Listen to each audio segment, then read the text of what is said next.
somos Isabel y Lorena, enfermeras de la UCI pediátrica del Gregorio Marañón, y para nosotras es un placer pues, poder compartir con vosotros esta presentación y contaros un poco y resolver todas las dudas que podáis tener. Así que nada, empezamos y cualquier cosa, aquí estamos. Bueno, pues como se titula la charla, es alimentación a través de dispositivos médicos en pediatría, sus cuidados básicos y nutrición. Hemos empezado un poco queriendo, porque claro, al ser una asociación dirigida más a la traqueostomía, hemos querido explicar un poco qué relación tiene o cómo está relacionado una gastrostomía o un dispositivo médico que se pueda usar para alimentar a estos niños. Entonces, por distintos motivos, muchos niños portadores de traqueostomía pueden necesitar ayuda para poder ser alimentados y así tener cubiertas sus necesidades nutricionales. Pues algunos han perdido el reflejo de deglución, otros apenas han podido tener contacto con vía oral por la comida y a otros también una traqueostomía les aumenta el reflejo del vómito. Así, numerosos motivos en los que la hora de la comida puede convertirse en un problema tanto para el niño como para las familias que los acompañan, ya que muchas piensan, madre mía, comer, si comer es como lo más sencillo que hay en el mundo, ¿no? Pues hay veces que puede resultar dificultoso. Y nosotras queremos mostraros cómo podemos ayudar a estos niños a que estén bien nutridos. Entonces, nada, empezaremos un poco repasando los dispositivos que ponemos un poquito como al principio y luego ya los que son quirúrgicos o un poco más a largo plazo. Empezamos a ver las sondas enterales, que son los dispositivos menos invasivos, pero también los que usamos a más corto plazo. Son tubos flexibles, blandos y resistentes, que se introducen por la nariz o por la boca y que llegan hasta el estómago o hasta diferentes partes del intestino delgado. Están numeradas. Permiten la administración de comida, generalmente en forma de leche, y también la administración de fármacos. Suelen ser temporales, deben cambiarse cada 4 o 6 semanas y las más comunes de las que os vamos a hablar son la sonda nasogástrica y la sonda transpilórica. La sonda nasogástrica es una sonda que va desde la nariz o la boca y queda en el estómago. Permite la administración de comida, pero también permite la salida de contenido gástrico, de lo que pueda contener el estómago en ese momento, aire, secreciones y cualquier cosa. Puede administrarse la alimentación de forma fraccionada, que serían varias tomas, o continua. También podemos administrarla mediante bolos, que es administrándole nosotros con jeringa o con bomba de infusión. ¿Qué cuidados tenemos que tener con esta sondita? Con respecto a la sonda, hay que limpiarla diariamente con jabón neutro y agua la parte externa, desde la zona más cercana a la nariz hasta el tapón, aclarar y secar. El tapón que tiene también es importante mantenerlo limpio por fuera y por dentro. Podemos ayudarnos de un bastoncillo para que no queden restos de leche y no favorezca que se pueda obstruir la sonda. Ese tapón siempre lo tenemos que tener cerrado cuando no la estemos usando. Todos los días tendremos que comprobar que está posicionada y fijada en el número que nos han indicado. Y mediante la extracción de residuo gástrico también podremos comprobar que se encuentra bien colocada. Hay que lavarla con agua de 10 a 20 cc tras la administración de comidas o de fármacos. Con respecto a la nariz, deberíamos rotar la sonda diariamente para evitar que se formen adherencias con la mucosa nasal. Es importante limpiar los orificios nasales y si tuviera muchas secreciones se pueden realizar lavados nasales, es decir, no está contraindicado. Con respecto a la piel, utilizaremos esparadrapos hipoalergénicos. Cuando cambiemos la fijación de la sonda, intentaremos apoyarla en una zona distinta del ala de la nariz, así modificaremos su dirección y evitaremos la aparición de úlceras por presión. Es importante también fijar el esparadrapo en una zona de la cara diferente cada vez, asegurándonos que el niño está cómodo. Se puede proteger la piel de la cara con estos apósitos que os hemos puesto aquí, que son como una segunda piel y evitan que irritaciones o que haya descamaciones, sobre todo en bebés o en niños que tienen la piel muy sensible.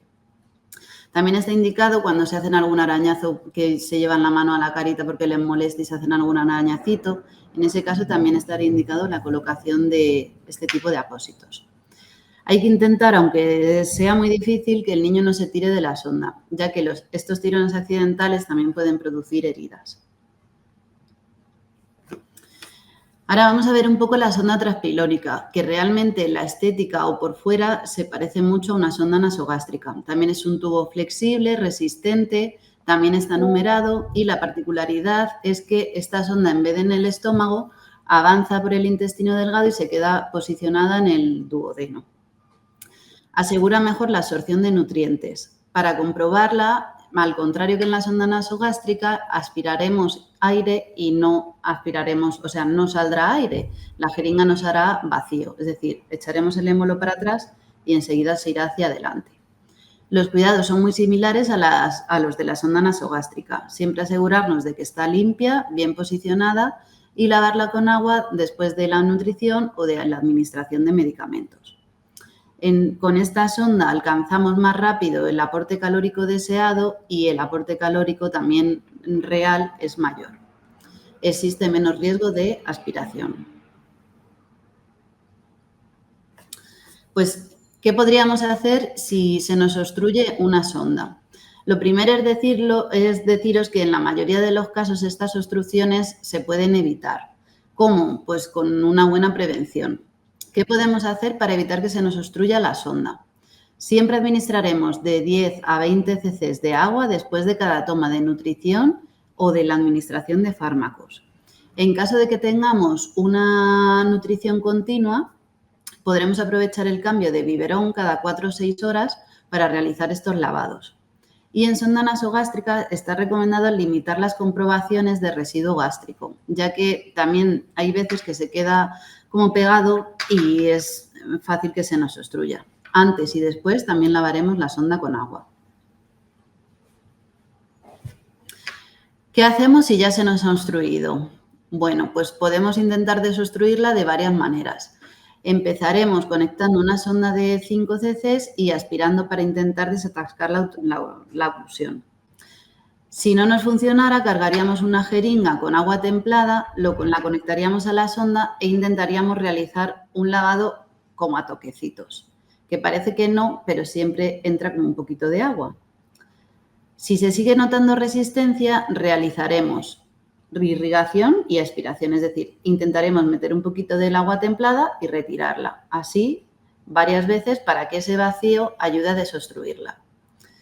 Si aún así sigue obstruida, al irrigar este poquito de agua, luego pinzaremos la sonda durante unos 20 minutos para ver si así penetra en el tapón y transcurrido este tiempo volvemos a intentar aspirar y a ver si se nos ha solucionado el problema, que con casi una probabilidad alta se va a haber solucionado. Siempre intentar utilizar una jeringa de 5 porque las jeringas que son más chiquititas hacen demasiada presión y podrían deteriorar la sonda. Incluso romperla. Bueno, pues después de ver las sondas, que son como los dispositivos más temporales y pero menos invasivos, y también probablemente los primeros que llevan los niños que tienen tráqueo, vamos a ver otros que se colocan a nivel abdominal y que nos sirven más a largo plazo. En un primer momento pueden parecer más invasivos, pero a la larga facilitan mucho y son más cómodos. Es verdad que el cambio de sonda a poner una gastro siempre es un poco chocante, pero luego las familias terminan estando muy contentas. Se colocan mediante una gastrostomía, que es un procedimiento quirúrgico en el que se realiza una comunicación entre el estómago y el exterior. La gastrostomía nos permite, mediante la colocación de un dispositivo, que puede ser una PEG, un botón gástrico o una sonda gastroyeyunal, alimentar y administrar fármacos. Los dispositivos más comunes que nos encontramos son una PEG o gastrostomía endoscópica percutánea, el botón gástrico y la sonda gastroyeyunal. La PEG o la gastrostomía endoscópica percutánea suele ser la primera que se pone.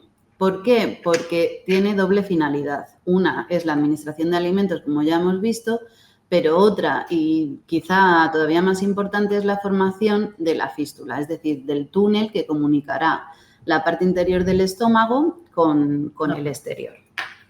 Como veis, También se tiene un globo balón, el puerto de inflado, que no debemos tocar. Es más, muchas veces de quirófano nos salen directamente con esparadrapo para que no lo manipulemos. Y luego los puertos de entrada para administración de alimentos. Y luego este disco que veis aquí es el que se quedaría fijado a la piel y nos indica en qué número, que también veis que está numerada, es donde tiene que estar colocada esa sonda. Ya hemos visto que tiene una parte interna que queda en el interior del estómago e impide la salida del dispositivo y que este globo no debemos manipularlo.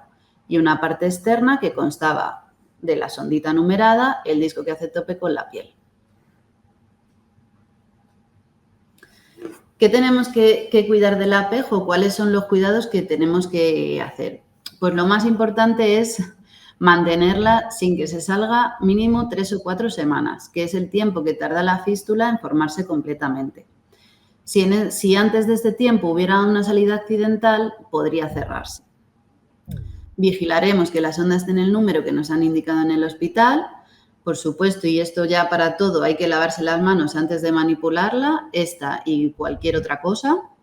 Lavaremos la región del estómago con jabón neutro y aclararemos con agua. Limpiaremos por fuera la sonda todos los días con agua tibia y jabón, aclararemos y secaremos súper bien. La parte interna del puerto también habrá que lavarla para evitar que se nos queden restos de comida. Giraremos la sonda si es posible, limpiaremos el disco y lo rotaremos 360 grados diariamente y secarlo meticulosamente para proteger la piel. No se recomienda de forma rutinaria poner una gasa entre el disco y la piel. Y si sujetamos con esparadrapo la sonda a la piel, es recomendable ir cambiando o rotando el punto de fijación todos los días para evitar que se nos deteriore la piel. Ahora os dejo con Isa, que os va a contar el botón gástrico. Bueno, pues hola, yo me llamo Isabel, como ya os ha comentado Lorena y ya Susana en el principio de la presentación. Entonces, pues hay distintas etapas, ¿no?, en el momento de utilizar dispositivos para poder alimentar a nuestros niños, ¿no? En un primer lugar, hacemos como el túnel, ¿no?, para que unimos el estómago con la pared abdominal y esa gastrostomía, esa sonda de gastrostomía estará más o menos pues de 4 a 6 semanas, ¿vale? Una vez que ya ese túnel esté hecho, como ya nos había comentado Lorena antes, nosotros vamos a poner un botón gástrico. Bueno, nosotros no, el cirujano, ¿vale? Y con las indicaciones también del médico a cargo del niño. Entonces, es un dispositivo que se implanta cuando ya esta fístula, esa comunicación, ese túnel ya está hecho, es decir, ya está comunicado el estómago con la pared abdominal.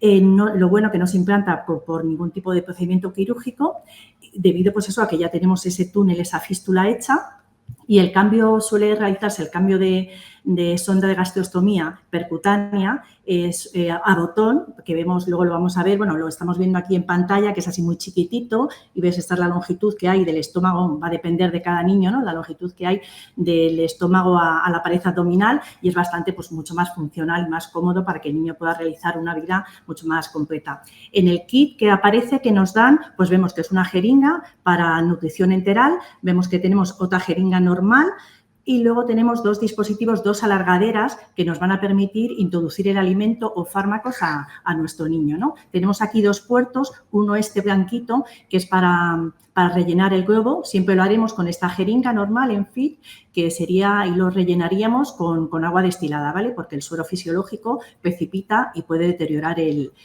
material del que está hecho. Y luego tenemos este puerto superior que tiene aquí esta pestañita donde conectaremos las alargaderas o las sondas de conexión. Las características del botón gástrico, pues eso, que es bastante funcional, es pequeño, sobresale muy poco de la pared abdominal, va a permitir a nuestro niño realizar una vida, pues eso, mucho más acorde a su edad.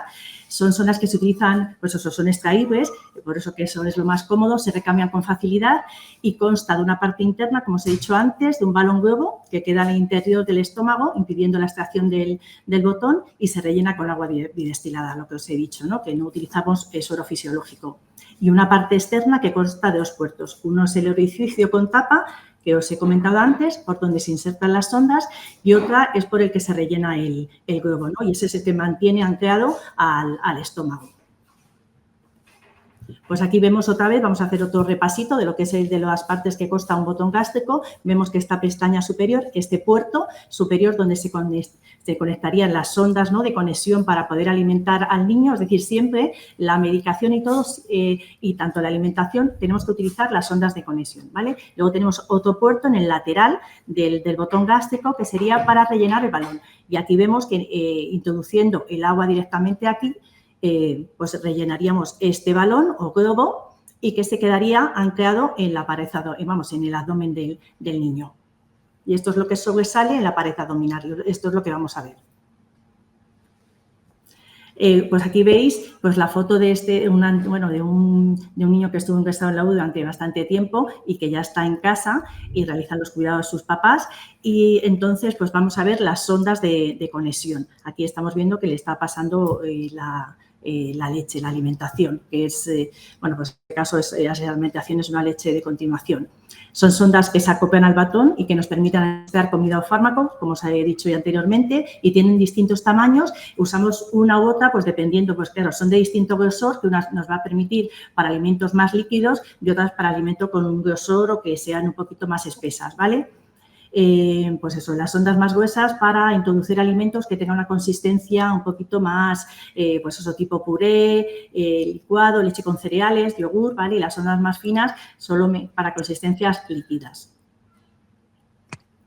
Pues, ¿cómo se colocan? ¿Cómo vamos a colocar estas sondas de conexión? Como nos ha dicho anteriormente Lorena, y yo creo que ya tiene que ser, bueno, que yo creo que ya lo tenemos instaurado todas las familias, es el lavado de manos antes de manipular cualquier dispositivo de nuestros niños o de preparar alimentación. Nos lavamos bien las manos, nos las secamos, abrimos la tapa del botón superior y conectamos la sonda en el orificio superior. ¿Vale? Haciendo coincidir, estáis viendo que hay como unas marquitas negras que las tenemos que hacer coincidir. Entonces, nosotros tenemos que girar al contrario, bueno, en el sentido de las agujas del reloj, y cuando notamos que cede, ahí ya está anclado correctamente, ¿vale? No supone más de una cuarta vuelta, ¿vale? No hay que forzar. Y para su retirada haremos lo mismo, pero al contrario, en el sentido contrario de las agujas del reloj y que vuelvan a coincidir otra vez las pestañitas, las dos marquitas negras, ¿vale? Es muy facilito. Cuidados de las sondas de conexión, ¿no? Como veis aquí tenemos los distintos calibres. Tenemos una pinza igual para cerrar. En el caso de que pues justo hayamos terminado de administrar el fármaco o también la alimentación. Hay que lavarla siempre al terminar de comer, antes y después de la administración de los fármacos y al cambiar los biberones si la alimentación es continua, lo que nos decía, sobre todo para evitar que se nos obstruya, porque es decir, también se nos puede obstruir o muchas veces o hacemos pruebas o introducimos alimentación que no está suficientemente licuada y puede producir también la obstrucción de estas sondas de conexión. Se limpian muy bien en su interior con agua tibia, no se hierven, ¿vale? Porque tienen varios usos. Hasta normalmente los botones de gastrostomía se suelen cambiar a los 3-6 meses. Es decir, el primero que se coloca, luego ya nos van dando uno de cada 3 o 6 meses, se vuelve a cambiar el siguiente, que normalmente se hace en consulta. Y luego igual se guardan limpias y secas, que se han secado por completo. Cuidados del botón gástrico. Relacionados, porque luego vamos a ver relacionados con la piel, pues ahora relacionados en un principio, ¿qué tenemos que hacer con el botón gástrico?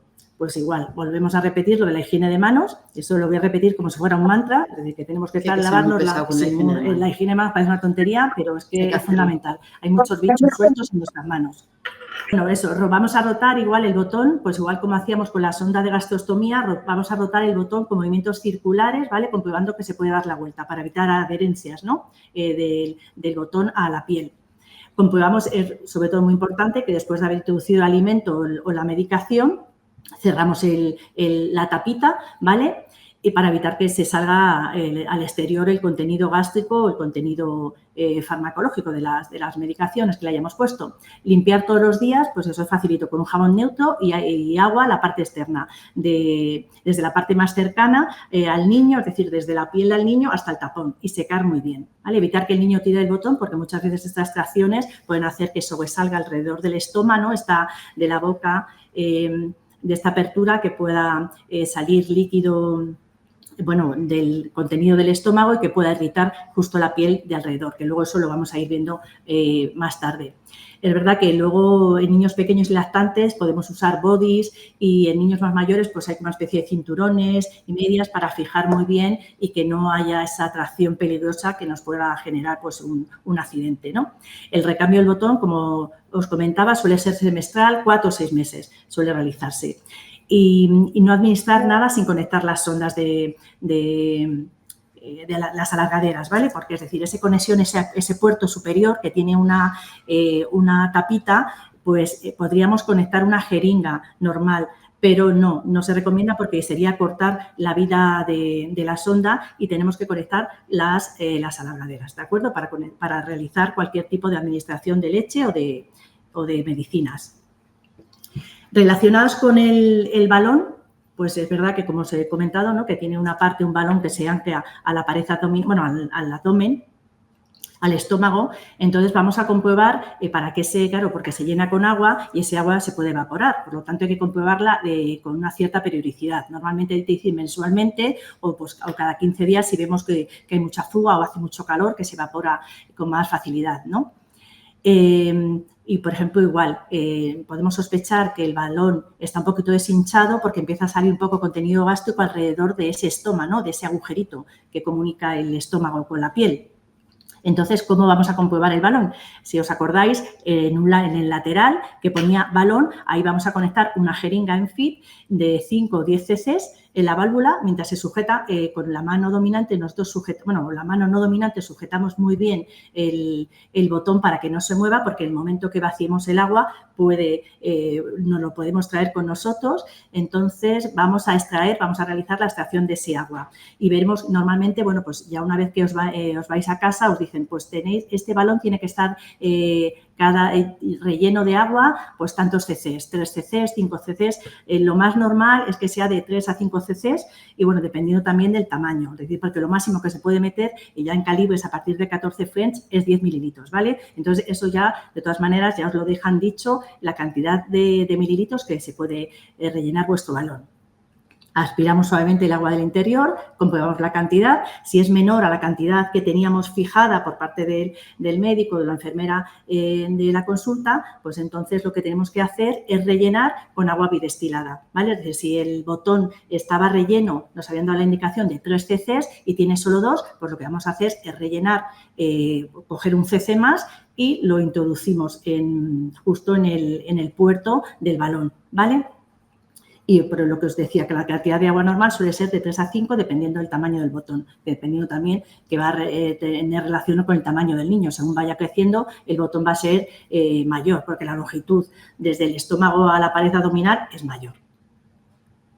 Para hacer la comprobación del balón necesitaríamos alcohol gel o agua y jabón para lavarnos las manos,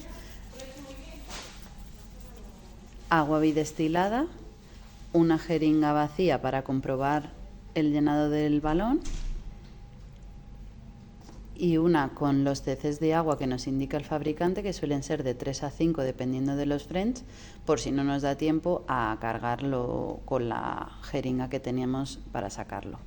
Entonces, sujetaríamos siempre con la mano no dominante el botón para evitar su salida, porque, como veis, enseguida que introducimos la jeringa sale el agua. Seguiríamos sujetando y en este caso tendríamos 2 cc's, por lo que faltaría rellenarlo un poco. Como tenemos otra preparada, introduciríamos poco a poco y cuando ya tengamos el agua del todo introducida, retiramos la jeringa y podemos soltar. Y esta sería la comprobación del balón que tendríamos que hacer cada 15 días mensualmente o cuando viéramos que hay posibilidades de que el balón esté algo deshinchado. Lo siguiente que vamos a ver es la salida accidental del botón. ¿Qué haríamos en caso de que el botón se nos salga? Pues lo primero que hemos puesto es keep calm, es decir, mantener la calma, porque aunque es una situación que puede resultarnos incómoda y que tenemos que saber cómo actuar, no implica que sea una situación comprometida para el niño. Y si nos ven demasiado asustados, se van a asustar y va a ser más difícil actuar en una situación en la que el niño está desbordado y nosotros también. Una vez que se ha salido, intentaremos limpiar el estómago y cubrirlo con una gasa. Después comprobaremos que el balón no está pinchado. ¿Cómo? Pues como hemos visto antes, vaciándolo y llenándolo para comprobar posibles fugas. Si no está pinchado, lo reintroduciremos con el globo vacío, habiéndolo lavado previamente, y volveremos a hinchar el balón. ¿Qué pasa si está pinchado? Si está pinchado, colocaremos un nuevo dispositivo en caso de que lo tengamos. Si no lo tenemos, volveremos a introducir el anterior fijándolo con un poquito de esparadrapo a la piel hasta que consigamos uno nuevo para evitar el cierre de la fístula. Si no tuviéramos, o sea, si no lo encontramos, si no tenemos otro balón disponible, ¿qué hacemos? Pues como son niños que suelen tener otros dispositivos, por ejemplo, una tráqueo, pues podemos introducir una sonda de aspirar secreciones, si tuviera sonda vesical y tuviéramos una de repuesto, una sondita vesical. Y por supuesto no hay que introducir toda la sonda ni mucho menos, sino la parte que es proporcional a la talla del balón. Suelen ser unos 3 o 4 centímetros aproximadamente. No tenemos que usar ni aceites ni vaselinas para introducir el balón, pero sí podemos humedecerlo con agua o aprovechar que lo hemos lavado previamente para hacer de lubricante ese agua que nos sobra si no lo hemos secado de manera minuciosa. A continuación os enseñamos un vídeo simulando una salida accidental del botón para que veáis un poco en una situación que podríamos hacer.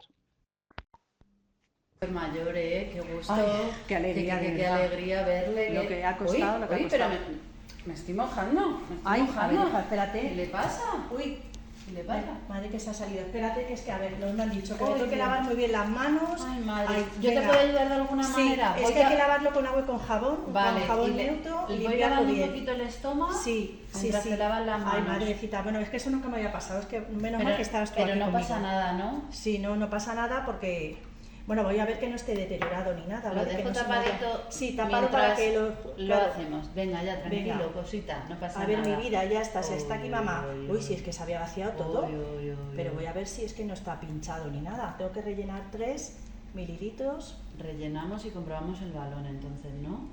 Ya está. Sí, Uy, lo vamos a madre. comprobar, ya está mi vida. Que no llore porque si no se le sale por ahí el contenido. Pero no pasa nada, ¿no? No Que me pasa siento nada. muy culpable. Que no, pasa hija, nada, que no. Ah, Voy a vale. mirar.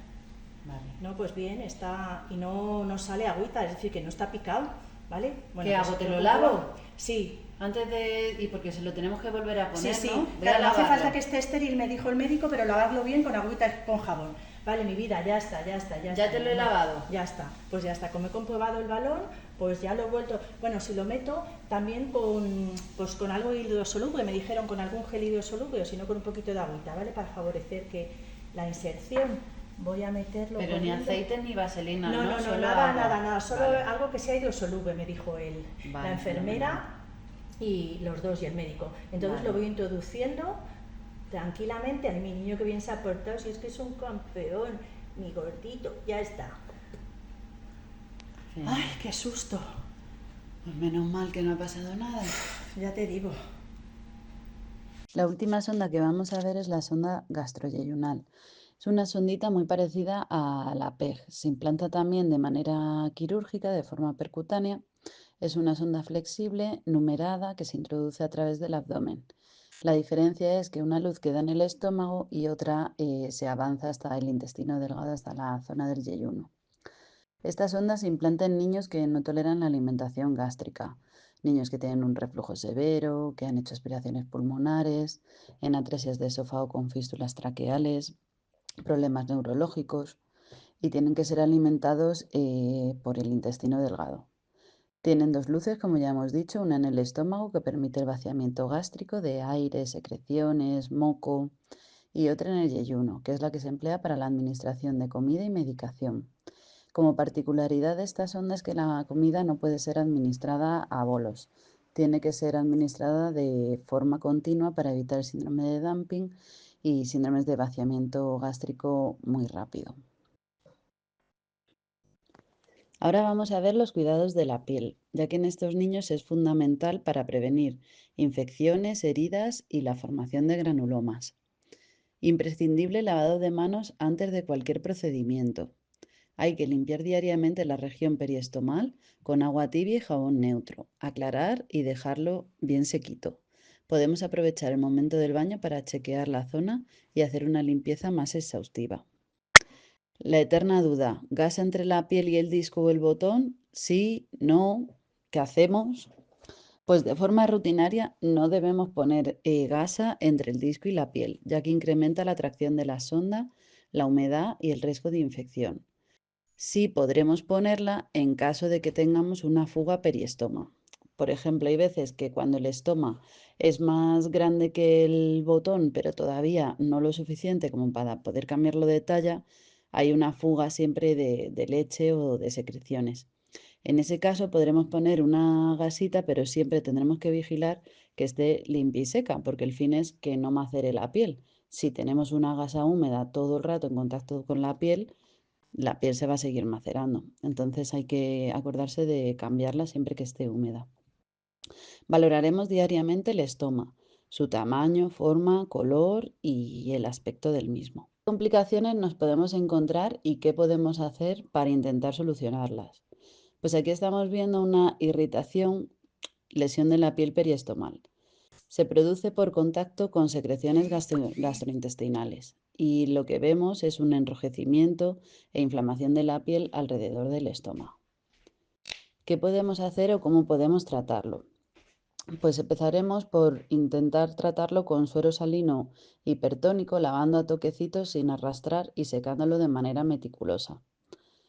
Protegeremos la barrera cutánea con una crema barrera, pasta al agua, pasta láser o algún producto que lleve zinc y que empiece a cicatrizar esa región que esté irritada. Podemos utilizar apósitos hidrocoloides si no existe mucho sudado, porque si existe mucho sudado, el apósito se va a sobrellenar y no va a ser muy útil. Podemos también utilizar fomentos con sulfato de zinc, siempre bajo indicación médica.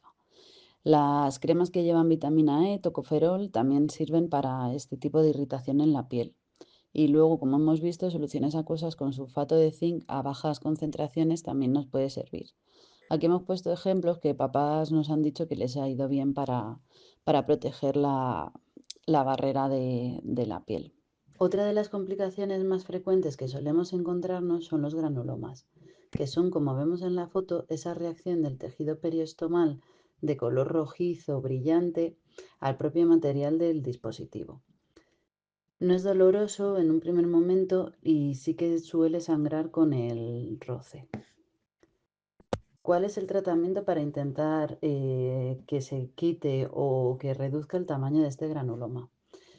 Pues antiguamente era tratamiento de elección poner nitrato de plata. Lo que pasa es que con el paso del tiempo se ha ido viendo que no solo trataba el granuloma, sino que muchas veces también deterioraba la piel de alrededor del mismo y se terminaba deteriorando más toda la piel periestomal. Entonces ahora se hace un nuevo tratamiento que se va reevaluando cada 2 semanas aproximadamente para ver si existe mejoría y si no existe tenemos otras alternativas. Empezaríamos con suero salino fisiológico, ya que al granuloma la cura en húmedo le gusta. Si no fuera efectivo, pasaríamos al suelo hipertónico o la aplicación de sal común unas 2 veces al día. Numerosos estudios demuestran que la sal común es bastante efectiva para la disminución o la desaparición del granuloma. Si esto no fuera efectivo, aplicaríamos una crema de hidrocortisona al 1%, igual 2 veces al día, e intentaríamos cubrirlo con un apósito de espuma. Si no fuera efectivo, pasaríamos al Maxitrol, a la fludoxicortina, que en colirio y en la aplicación tópica solo en el granuloma va bastante bien. Y ya como última opción pasaríamos al nitrato de plata. Donde a todos nos gustaría llegar sería un cierre del estómago. ¿Cuándo? Pues si el niño consigue alimentarse acorde a sus necesidades nutricionales, podría retirarse, por supuesto siempre bajo indicación médica, el dispositivo que tenga en ese momento. El cierre del estómago de una gastrostomía se suele realizar de manera espontánea tras la retirada del dispositivo. El tiempo que suele tardar en cerrarse es de 1 a 3 semanas. ¿Cómo debemos cuidarlo? Las primeras horas tras retirada del botón, suponiendo que sea un botón lo que tiene puesto, evitaremos la ingesta de líquidos inmediata. Bueno, tiene sentido, ¿no? Si quitamos un dispositivo e inmediatamente bebemos agua, pues lógicamente el estómago ni ha empezado a cerrarse, por lo tanto podríamos tener una fuga. Limpiaremos con agua y jabón neutro 2 veces al día. Siempre mantendremos la zona seca y cubierta con una gasa o apósito por si hubiera fuga de contenido gástrico, sobre todo los primeros días. Lo cambiaremos cuando esté mojado, igual que antes cambiamos si teníamos gasa entre botón y piel. Si hubiera fuga importante, podríamos emplear apósitos absorbentes y cremas barrera para no irritar la región periestomal. Si el cierre espontáneo no se produjera en 4 o 6 semanas, se valoraría cerrarlo quirúrgicamente. Aunque podríamos pensar que en niños que no se alimentan a través de la vía oral, los cuidados de la boca no son importantes, la verdad es que es imprescindible mantener una buena higiene oral, ya que al no masticar se favorece la aparición de sarro dental, de infecciones y de caries. La higiene dental debe realizarse mínimo 2 veces al día. ¿Desde cuándo? Desde la salida del primer diente. E incluso nosotras aconsejamos que antes del primer diente se lave con una gasita 2 veces al día la boca del bebé. Si ya hay diente, procederemos al cepillado dental con cepillo suave y pasta de diente con flúor. Hasta los 6 añitos utilizaremos pasta con flúor a 1000 partes por millón y a partir de los 6 utilizaremos pasta con flúor en una proporción de 1450 partes por millón. Esto parece un mundo, pero en el fondo detrás de cada pasta de dientes indica cuántas partes por millón tiene. Pueden enjuagarse con solución antiséptica si lo toleran o en niños pequeñitos podríamos pasarles nosotros una gasa con esta solución antiséptica. Si el niño no colabora, la higiene debe realizarse con una gasa y pueden utilizarse cacaos o vaselinas en labios cuando se les queden secos o bueno, de manera rutinaria también podrían utilizarse. Y ahora pasamos a la parte de la alimentación. ¿Cómo podemos alimentar a nuestros niños? ¿Qué podemos administrarle y de qué manera?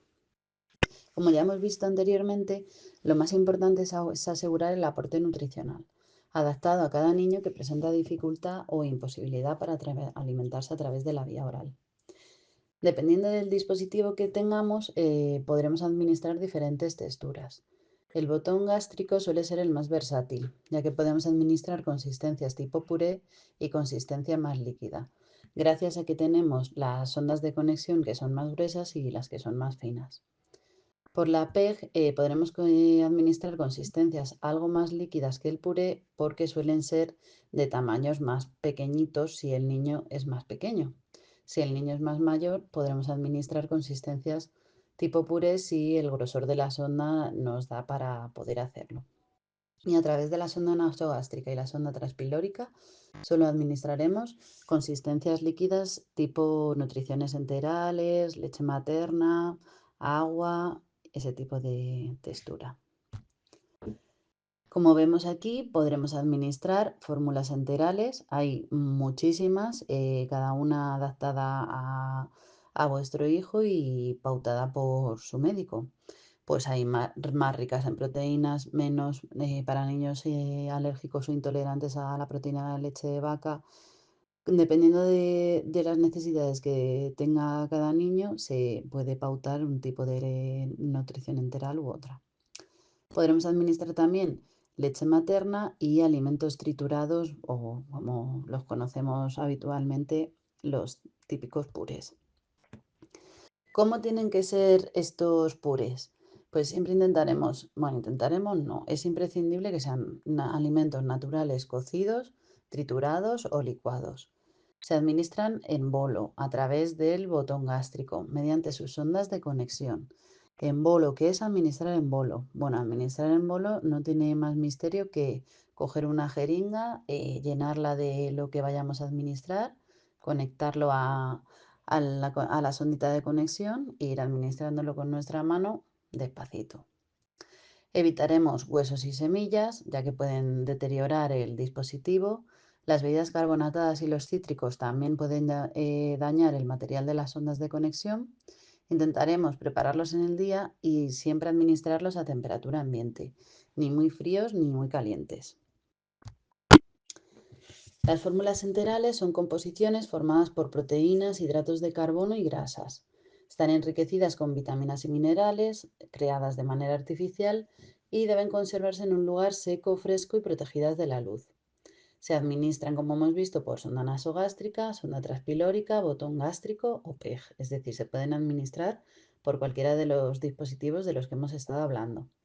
Se pueden administrar en bolo, es decir, nosotros con una jeringuita, o también con bomba de infusión si el tiempo en el que tenemos que administrarlo es demasiado grande. Y con bomba de infusión podremos administrarlo de manera intermitente o de forma continua. Intermitente, pues en plan 5 tomas al día de la fórmula enteral que sea. En continua, pues a lo mejor hay niños que necesitan por la noche durante 8 horas administrar la cantidad de leche que nos digan. Pues eso sería de forma continua. Importante recalcar que tienen fecha de caducidad y que es importante revisarlo en el envase. ¿Cuánto duran a temperatura ambiente?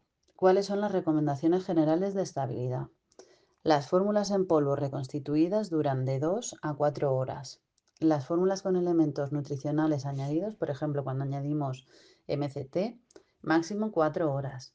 Las fórmulas que están abiertas y vertidas en un contenedor, máximo 6 horas. Y las que están estériles en sistema cerrado y no manipulamos, solo para poner el sistema, de 8 a 10 horas.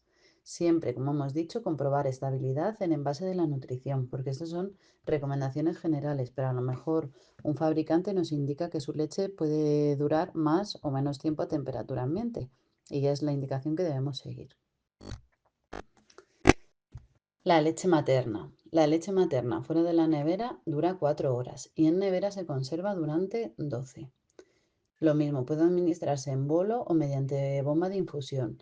En bolo, ¿cuándo? Pues a lo mejor en estos chiquititos que se van con sonda nasogástrica a casa porque todavía están un poco costosos para comer y comen una cantidad por biberón y a lo mejor luego se les tiene que completar por sondita nasogástrica, pues puede ser interesante la administración en bolo porque no suelen ser cantidades demasiado grandes. Ojo, si tenemos una bomba de infusión para administrar la leche materna, hay que tener en cuenta que al purgarse el sistema se van a desechar unos mililitros de leche. Dependiendo de la bomba que tengamos, pueden llegar a ser hasta 20 cc. Entonces, a lo mejor en mamás que no tengan una producción que sea demasiado grande, sería interesante buscar otras alternativas para administración de leche y que no se tire, se desperdicie tanta que cuesta mucho sacarla.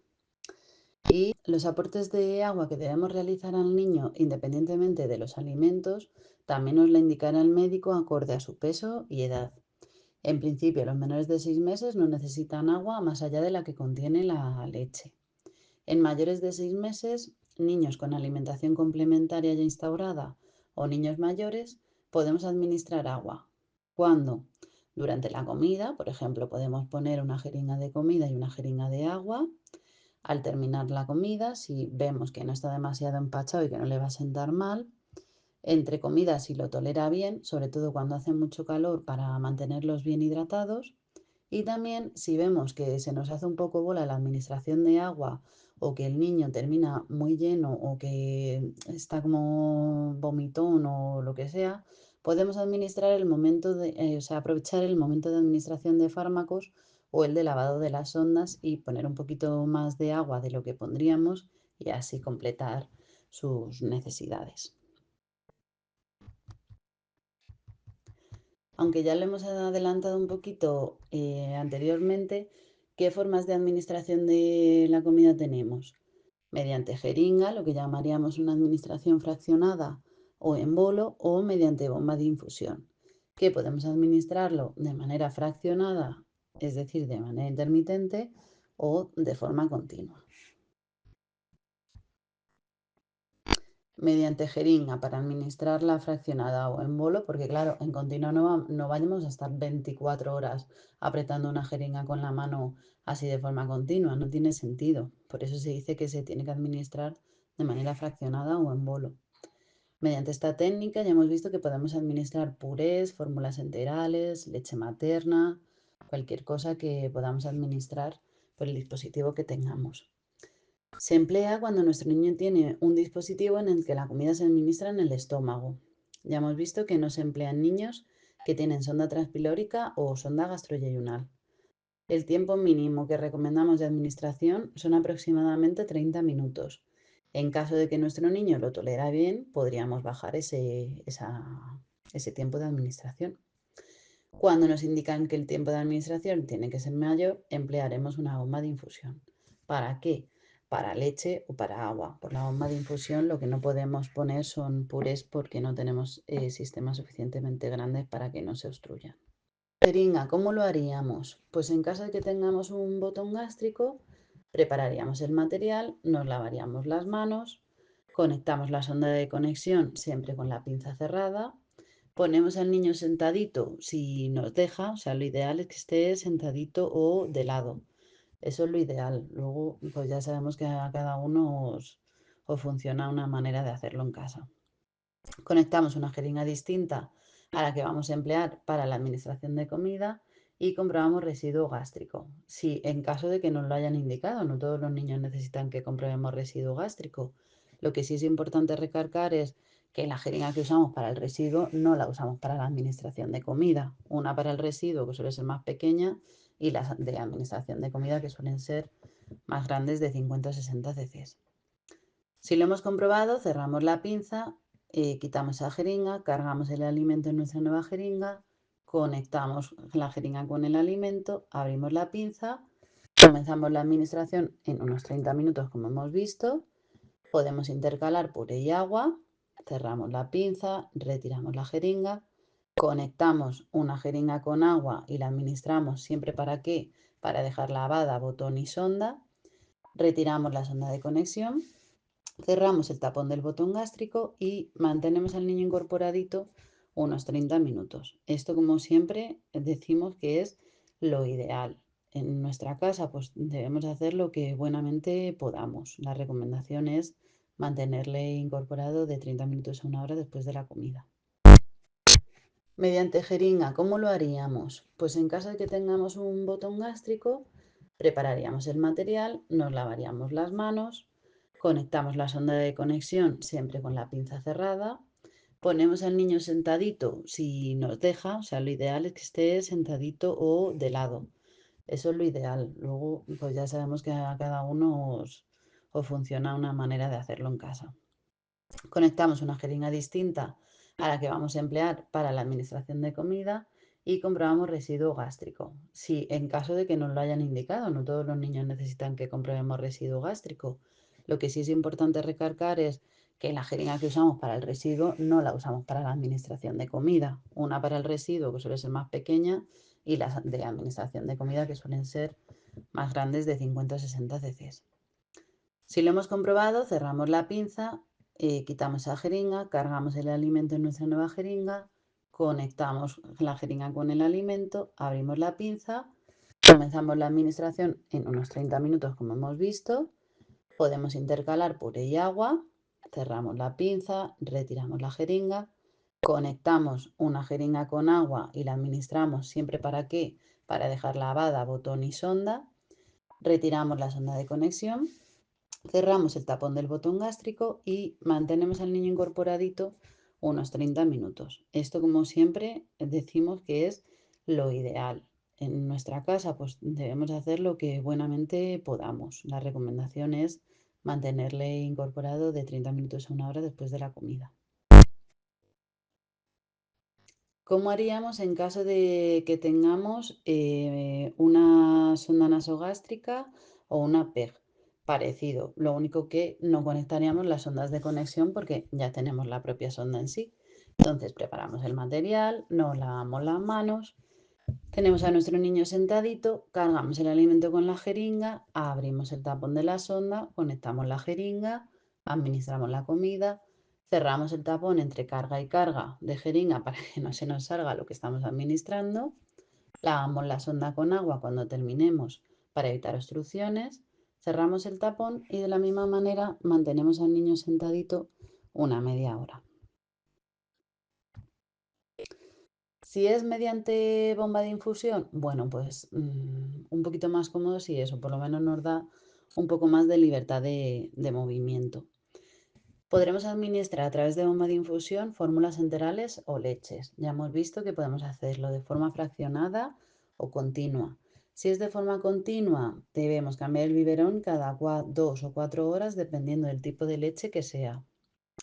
Intentamos mantener al niño semi-incorporado. Si es alimentación nocturna, podemos elevar un poquito la cuna o meter un rodete debajo de las sábanas para tenerlo un poquito incorporadito. Cambiaremos el sistema cada 24 horas y si no disponemos de bomba de infusión, podremos administrar la leche por gravedad.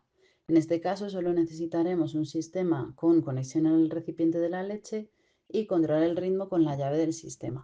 Es verdad que es menos preciso porque al no poder programar un volumen a pasar en un tiempo, seremos nosotros los que mediante el cálculo de gotas controlemos más o menos a qué velocidad le está pasando a nuestro niño la leche. Entonces es verdad que es menos preciso.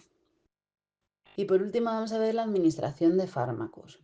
Podrán administrarse fármacos en forma líquida, jarabe, es decir, en la farmacia se preparan fórmulas magistrales o también existen suspensiones. ¿Qué pasa si es una pastilla y no pueden preparárnosla en fórmula magistral? Bueno, pues las pastillas las podemos triturar hasta pulverizarlas y diluirlas con agua. Muchas no necesitan ser trituradas. Si las dejamos un poquito, unos minutos en agua, se diluyen solas y solo tenemos que cargarlas con la jeringa y ya está. Intentaremos que no coincida la medicación con la alimentación. Si necesariamente coincide, debemos parar la alimentación, lavar el sistema con agua, administrar el fármaco, lavar de nuevo el sistema con agua y reanudar la alimentación. Siempre hay que comprobar la compatibilidad del fármaco con los alimentos, por si fuera necesaria alguna hora de ayunas. Por ejemplo, un caso muy típico son los inmunosupresores, que necesitan una hora antes y después de la administración de comida, para que el niño pueda absorberlos. ¿Qué pasa si tenemos que administrar a la misma hora varios fármacos a la vez? Bueno, que suele ser lo normal para no estar todo el día administrando fármacos. Los administraremos de forma individual y cada fármaco en una jeringa distinta. O si utilizamos la misma jeringa, pues lavarla entre fármaco y fármaco. Siempre administraremos en primer lugar los más líquidos y en último lugar los más densos. Lavamos la sonda o el sistema entre fármaco y fármaco y volveremos a lavarla con agua tras finalizar la administración de todos ellos. Volvemos a recordar que nunca debemos administrar fármacos ni ninguna otra cosa por el botón gástrico sin conectar una sonda de conexión, ya que podemos dañar la membrana y la vida media del dispositivo en sí pues cae, dura mucho menos. Para finalizar, pues daros las gracias por contar con nosotros y que os mandamos un abrazo enorme pues a estos niños que a nosotras nos roban el corazón y a sus familias por cuidarles. Sois increíbles. Sí, que sois unos héroes vosotros. Gracias.